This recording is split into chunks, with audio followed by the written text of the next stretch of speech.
नेपाल सरकारले सरकारी मार्फतका सम्पूर्ण कामहरू एक ठाउँबाट गर्ने उद्देश्यले नागरिक एप सञ्चालनमा लिएको छ। आजको यस भिडियोमा हजुरहरूले कसरी नागरिक एपबाट आफ्नो पर्सनल पान बनाउन सक्नुहुनेछ भनेर रहनेछ। आशा गर्दछु आजको यस भिडियो हजुरहरूको लागि अत्यन्तै उपयोगी रहनेछ। तपाईले नागरिक एपबाट पर्सनल पान बनाउनको लागि सर्वप्रथम तपाईको डिभाइसमा नागरिक एप भन्ने एप्लिकेसन इन्स्टल हुनुपर्छ। त्यसको लागि प्ले स्टोरमा गएर नागरिक एप भनेर क्लिक गर्नु होला। क्लिक गरिसके पश्चात यसरी नागरिक एप इन्स्टल गर्न सक्नुहुनेछ। इन्स्टल गरिसकेपछि ओपन गर्नु होला। साथीहरू, नागरिक एप चलाउँदा के गर्नुपर्छ भन्दाखेरि यदि तपाईले चलाइरहेको सिम तपाईकै नाममा हुनुपर्दछ। तपाईको नागरिकतामा जे नाम छ सोही अनुसार नाम भए मात्रै नागरिक एप चलाउन सकिन्छ। अन्यथा तपाईले चलाएको सिम कार्ड र नागरिकताको डिटेल्स एउटै छैन भने नागरिक एप चलाउन अलि गाह्रो हुन पर्दछ। यसरी आफ्नो डिभाइसमा नागरिक एप इन्स्टल गरिसके पश्चात तपाईँ आफ्नो नागरिक एपमा जानु होला। त्यहाँ गइसके पश्चात यसरी नागरिक एपको वेलकम इन्टरफेस देखाउँछ, जहाँ तपाईँले कुन भाषा चुज गर्नुहुने भनेर चुज गर्न सक्नुहुनेछ। म नेपाली गर्दैछु। अगाडि बढ्नुहोस्मा जानु होला। त्यसपछि यहाँ विभिन्न जानकारीहरू दिएको छ। नागरिकता विवरण, स्थायी लेखा नम्बर, पान विवरण, सञ्चय कोष, नागरिक लगानी कोष, अन्य सेवाहरू। यहाँ नागरिक एपबाट अन्य सेवाहरू यहाँ उपलब्ध रहेका छन्। यस पश्चात तपाईँ एप सुरु गर्नुहोस्मा जानु होला। एप सुरु गर्नुहोस्मा गइसके पश्चात यहाँ तपाईँको आफ्नो मोबाइल नम्बर हाल्नुपर्नेछ। जुन मोबाइल नम्बर हजुरको आफ्नै नाममा रहेको छ सोही मोबाइल नम्बर राख्नु होला। यसरी मोबाइल नम्बर राखिसके पश्चात अगाडि बढ्नुहोस्मा जानु होला। अगाडि बढ्नुहोस्मा गइसके पश्चात अघि राखेको मोबाइल नम्बरमा एउटा ओटिपी कोड आउँदछ। सो ओटिपी कोडलाई यहाँ राख्नु होला। यसरी ओटिपी राखेपछि अगाडि बढ्नुहोस्मा जानु होला। अगाडि बढ्नुहोस्मा गइसके पश्चात तपाईँ कुन प्रकारको परिचय पत्र राख्नुहुने हो सो चुज गर्नु होला। नागरिकता राख्नुहुने हो कि सवारी चालक अनुमति पत्र राख्नुहुने हो कि मतदाता परिचय पत्र राख्नुहुने हो कि राहदानी राख्नुहुने हो सो चुज गर्नु होला। मैले यहाँ नागरिकता चुज गर्न गइरहेको छु।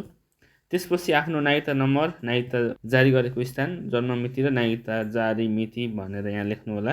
यहाँ जन्ममिति लेख्दाखेरि विक्रम सम्वतमा लेख्नु होला र नागरिकता जारी मिति लेख्नु होला अन्तिममा। यसरी सम्पूर्ण विवरणहरू तपाईँले इन्ट्री गरे पश्चात अगाडि बढ्नुहोस्मा क्लिक गर्नु होला। यसरी तपाईँ अगाडि बढिसकेपछि दर्ता प्रक्रिया सफलपूर्वक सम्पन्न भएको छ भनेको छ। तपाईँको सम्पूर्ण विवरणहरू यहाँ मिलेको छ र तपाईँले यसमा नागरिक एप ओपन गर्नको लागि पिनकोड राख्न चाहनुहुन्छ भने पिनकोड सेट गर्नुहोस्मा जानु होला र चाहनुहुन्न भने एपमा जानुहोस् भन्नु होला। म एपमा जान्छु। यति गरिसके पश्चात हाम्रो यहाँ नागरिक एपको इन्टरफेस खुल्छ, जहाँ गएर हामी यहाँ विभिन्न सेवा सुविधाहरू लिन सकिन्छ। साइडमा गएर हेर्नुभयो भने तपाईँको सम्पूर्ण डिटेल्सहरू देखाइएको हुन्छ। तपाईँले यहाँ फोटो राख्नुपर्ने छ।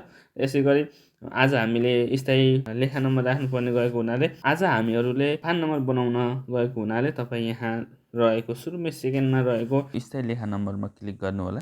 त्यहाँ क्लिक गरिसकेपछि यहाँ दुईवटा अप्सन देखाउँछ। एउटा स्थायी लेखा नम्बर हुन्छ, जुन तपाईँसँग अलरेडी पान नम्बर छ भने यहाँ आफ्नो पान नम्बर राखेर नागरिक एपमा कनेक्ट गर्न सक्नुहुन्छ भने, यदि तपाईँसँग पान नम्बर छैन र पान नम्बर बनाउनु पर्ने छ भने, जुन आज हामीले गर्न गइरहेको छौँ, त्यसको लागि तपाईँ स्थायी लेखा नम्बर दर्ता गर्नका लागि तलको बटनमा क्लिक गर्नुहोस् भनेको छ, जहाँ पान दर्तामा थिच्नु होला।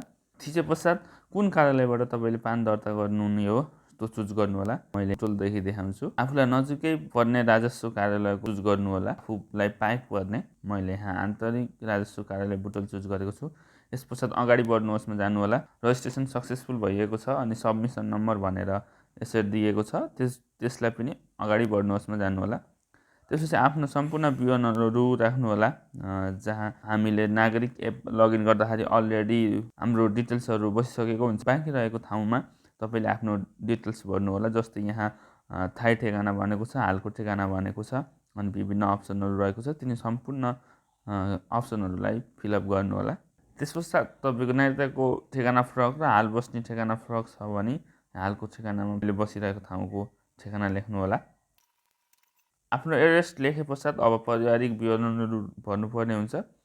त्यहाँ आफ्नो सम्पूर्ण विवरणहरू भर्नु होला। यहाँ जस्तै तपाईँको बाजेको नाम वैकल्पिक छ, यदि तपाईँले भर्दा पनि हुन्छ नभर्दा पनि हुन्छ। अनि बुवाको नाम अनिवार्य रहेको छ, आमाको नाम वैकल्पिक छ अनि पत्नीको नाम पनि वैकल्पिक रहेको छ। यदि बुझ्नु होला, तपाईँले बाबाको नाम अनिवार्य भर्नुपर्ने हुन्छ। यसरी सम्पूर्ण विवरणहरू भरे पश्चात अगाडि बढ्नुहोस्मा जानु होला र एकचोटि आफ्नो डिटेल्स ठिक छ छैन भनेर चेक गर्नु होला र अगाडि बढ्नुहोस्मा जानु होला। यसरी अगाडि बढ्नुहोस्मा गइसकेपछि केही क्षणमै तपाईँको पान नम्बर आउने गर्दछ, जस्तै लेखा पान नम्बर, तपाईँको डिटेल्सहरू अनि त्यसपछि तपाईँको जन्ममिति भन्दा यसरी तपाईँको पान नम्बर बनिसकेको छ। यति बनिसके पश्चात तपाईँ यसैलाई प्रिन्ट गरेर स्क्रिनसट गरेर प्रिन्ट गरेर राख्न सक्नुहुनेछ, अथवा यसलाई तपाईँले सेभ गरेर पनि राख्न सक्नुहुन्छ।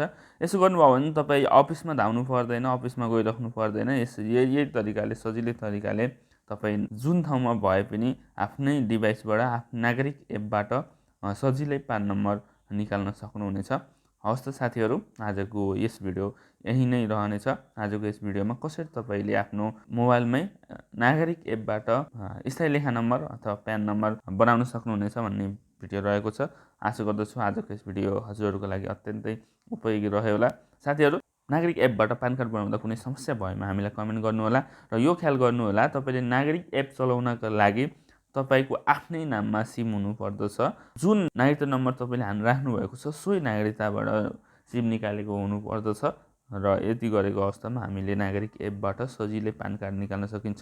यहाँ पान कार्ड सँगसँगै सवारी चालक अनुमति पत्रलाई पनि यहाँ हामीले कनेक्ट गर्न सकिन्छ। यसै गरी पुलिस रिपोर्ट पनि निकाल्न सकिन्छ अनि सवारी कर निकाल्न सकिन्छ, नेपाल प्रहरी, मालपोत सम्बन्धी, स्वास्थ्य बिमा बोर्ड, मेरो पालिका, कोभिड खोप अनि शैक्षिक विवरणमा तपाईँले +2 र एसएलसीको डकुमेन्टहरू यसरी यहीँ अट्याच गर्न सक्नुहुन्छ। यहाँ आफ्नो सिमल नम्बर र परीक्षा मिति राखेर यसै गरी तपाईँले आफ्नो नागरिकता पनि यहाँ अलरेडी अट्याच भइसकेको छ, यसलाई हेर्न सक्नुहुनेछ। यसै गरी राहदानी आफ्नो पासपोर्ट छ भने राहदानी नम्बर र जन्ममिति हाने पश्चात यहाँ पासपोर्ट लगइन गर्छ। यस पश्चात तपाईँको मतदाता परिचय पत्र पनि यहाँ भोटर कार्ड नम्बर हानिसके पश्चात तपाईँको यहाँ देखाउने गर्दछ।